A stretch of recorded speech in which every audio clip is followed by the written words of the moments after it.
Žinojom taip, kad atvyksta Prienai, tikrai geras varžovas ir nugalėjo Klaipėdoje prieš Neptūną, išlošė, nepaisant, kad pralošė paskutinės varžybas, tikrai susikaupę buvom rimtam mačui ir dėka to, kad išlaikėme aukštą tempą visų rungtynių metu, pasiekėm pergalę, žinoma, yra dar kur tobulėti, yra taisytinų dalykų, koncentracijos toka gynyboje ir tame daugiausiai darbo dar reikia įdėti, o šiaip bendram vaizde solidi pergalė, manau, ir antroji pusėje kontroliavom varžybas ir pelnyti laimėjom.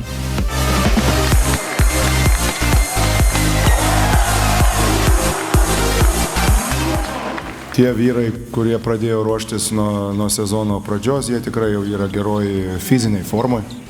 Sakysim, rinktinė žaidėjai, aišku, vėliau prisijungia, jie vėluoja, jie dirba pagal atskiras programas, jie ruošiasi ir tai mus biški stabdo. Tačiau šiandien, sakysim, tikrai dauguma vietų nebuvo vėl tas detalių išpildymas. Vėlgi, sakau, tai kažkiek tai yra natūralu šiam laikui sezono ir man atrodo, mes biški į priekį einam per lėtai. Norėtųsi didesnio atsakomybės jausmo mažose detalėse. Tai yra derinių paruošimas, sakysim, jų išpildymas ir koncentracija eiti su kamuoliu ten, kur mes norim eiti, arba gynyboje nedaryti klaidų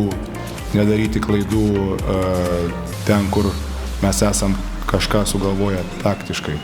O šiaip tai, sakau, tikrai vyrai stengiasi, potencialas kažkoks yra, dar vis dėlto norim žaisti su didelė rotacija, kas, aišku, stabdo kai kurios dalykus, bet, sakau, tokia jau yra idėja. Turi žaisti visi 12 ir visi 12 turi būti pasiruošę sezonui.